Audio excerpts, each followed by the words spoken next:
Jake Ejercito, bet na bet ng mga fans at mga netizens para kay Kim Chiu. Iba daw ang nararamdaman nila kay Jake, mabait na tao at seryoso na sa buhay. Pero sabi naman ng iba, may anak na si Jake, hanap ka ng walang anak.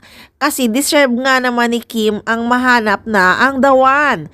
Pero kung si Jake Ejercito talaga ang hinahanap ni Kimi na the one, ay okay na okay sa mga fans. Mukha namang handa na si Kiming magmahal muli.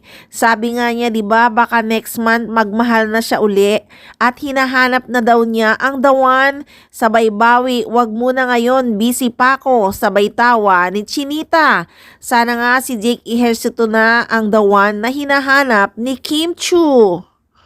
At sana nga ipus na rin ni Jake ang panliligaw kay Kim, baka maunahan pa siya ng ibang umaaligid kay Kim Chiu.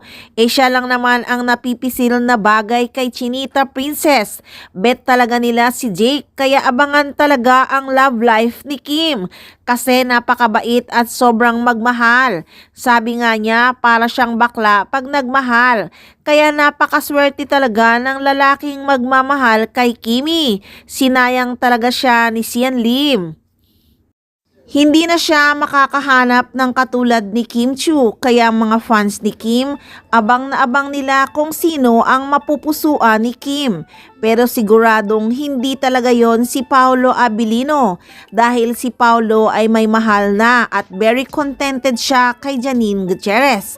Alam naman ni Kim Chiu yan, kaso dahil sa kanilang teleserye na talagang nagtrending, kaya sila na ang pinag-uusapan sa social media. Sure na sure yan, hindi si Paolo Abilino ang the one ni Chinita Princess, dahil sinigurado talaga ni Unbeatable Channel na si Paolo Abilino at Janine Gutierrez ay nagkabalikan. Kaya si Jake Ejercito na lang talaga ang napipisil ng mga fans.